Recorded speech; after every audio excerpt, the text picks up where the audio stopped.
जी नमस्कार, मेरी नाम जैसे कि आपने बताया देवयानी मुखर्जी है। मैं ट्रांसजेंडर सोशल एक्टिविस्ट भी हूँ। ट्रांसजेंडर मैं मिस इंडिया मिस टैलेंटेड भी रह चुकी हूँ 2019 में। मैंने अपनी जर्नी सारा चीज़ शुरुआत किया जैसे नॉर्मल एक व्यक्ति शुरुआत करते हैं। उसके बाद मैंने सोचा कि मेरी लाइफ की जब मैं अभी यंग हूँ तो ये जैसे तैसे मैं जी रही हूँ, लेकिन जब आने वाले टाइम पे मेरी जब ये शरीर रूपी रथ जब बुज़ुर्ग होता जाएगा तब इसको मैं संभालने वाला भी कोई होना चाहिए। फिर मैंने अपनी किन्नर अखाड़ा से जॉइन की। यहाँ आके बड़ा अच्छा लगा मुझे। यहाँ पे मेरे साथ और भी कई सारे साधु साध्वी सब हैं, माता जी हैं, गुरु माँ है, सबसे मिलकर बड़ा अच्छा लगा। और अब मन इतना परिवर्तित हो चुकी है, मन करता है कि मैं अब ऐसे ही धर्म कर्म में रहूं और आगे सबको आशीर्वाद दूं। बताइए, एक बात बताइए, अभी आपने कहा कि मैं मिस इंडिया बता रही थी आपकी रह चुकी हैं और कई खिताब जीते होंगे आप। और मैंने कई सारे अवार्ड शो अटेंड की है, कई सारे मिनिस्ट्री शो अटेंड की है, कई सारे अवार्ड भी इकट्ठा हो चुके हैं, लेकिन वो अवार्ड तो घर में ही है।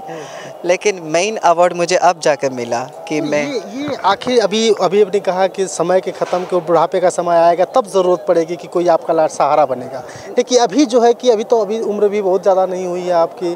अभी जो है कि आप लोग जो है कि इस धारा में पहुंच चुके हैं जहां एक समाज होता है, समाज में आप लोगों का स्थान नहीं मिला, लेकिन आपने अवार्ड जीता।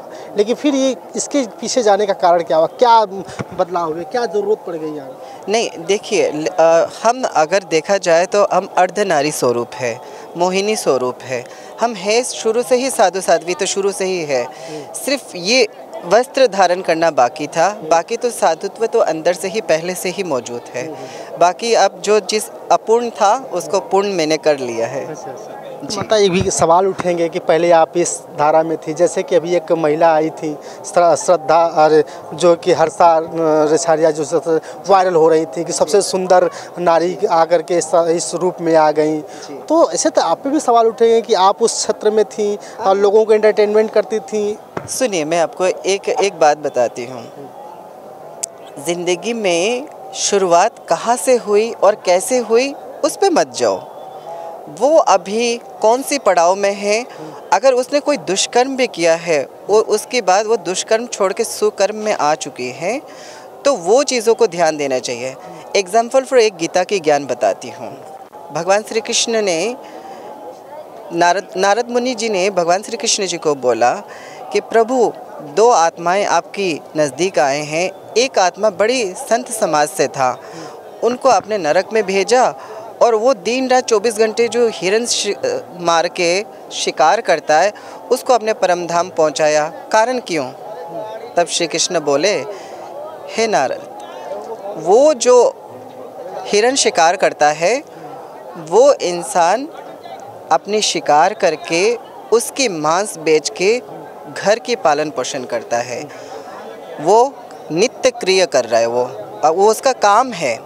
उसके बाद जब वो रात को थोड़ा सा भी समय मिलता है, सिर्फ 2 नाम मेरी लेता है, हे कृष्ण हे कृष्ण हे कृष्ण।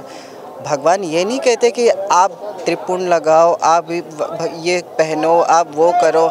नहीं नहीं नहीं नहीं नहीं नहीं, भगवान आपके मन को देखते हैं।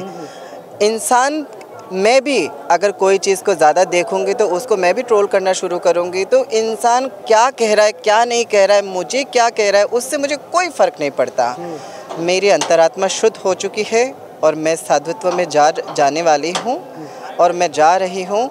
इससे अगर किसी को आपत्ति है मुझे कोई दिक्कत नहीं। पढ़ाई लिखाई आपने कितनी? मैंने पढ़ाई लिखाई ग्रेजुएट की हूँ। ग्रेजुएशन करके अभी क्षेत्र में। आखिरी सवाल बहुत ही इम्पोर्टेंट सवाल है जो कि खैर बहुत हर जगह पूछा जाता है। साधु संतों की एक वेशभूषा होती है, जो संत हैं, महात्मा हैं, जो माता हैं, उनकी एक वेशभूषा होती है। आपने धारण तो कर लिया, लेकिन एक सवाल हर जगह अटक जाता है, मेकअप को लेकर के सवाल उठ जाते हैं कि उनके लिए आखिर में क्यों नहीं छोड़ देते लोग? बिल्कुल बिल्कुल, ये आपने बिल्कुल सही सवाल पूछा। आप इस वक्त कहाँ खड़े हैं?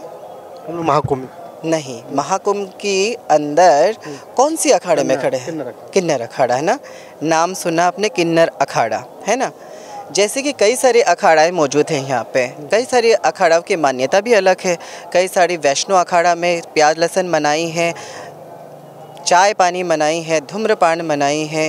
ये किन्नर अखाड़ा है, श्रृंगार से ही शुरुआत होती है यहाँ की।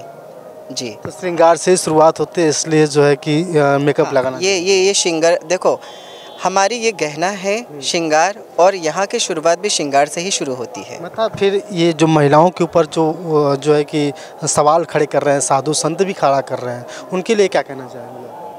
जी, मैं आपकी बात समझी। जैसे कि बहुत सारे अभी मैं हरसारी छारिया का नाम लिया था कि वो भी जो आई थी, तो उन पर संतों ने ही सवाल खड़ा कर दिया कि इनको रथ में नहीं बिठाना चाहिए, इनका कलर कपड़ा सही नहीं है, तो उनके लिए क्या कहना चाहेंगे? इस चीज़ के लिए तो मैं कुछ कहना नहीं चाहूँगी। कारण ये है कि एक तो हमारी अखाड़ा की बात नहीं है, दूसरा दूसरों के बारे में ना जाने बगैर कोई भी गलत शब्द बोलना मेरे लिए उचित नहीं है। पीछे की ज़िंदगी को कभी दोबारा नहीं, आप खुद अपनी ज़िंदगी को देखो कि शुरुआत आपने कहाँ से किया। आज आप माइक पकड़ के मेरे सामने खड़े हो, तो पीछे किसने क्या किया है, क्या नहीं किया है, वो मत देखिए। वो अभी अपने आप को सुधार के कहाँ से कहाँ पहुँच रही है, उस पे ध्यान दीजिए। कहावत कहा जाता है कि जब जागे तब सवेरे। जी, बिल्कुल बिल्कुल। अगर आपने सच में ध्यान लगाना शुरू कर दिया है तो वहीं से शुरुआत कर लीजिए।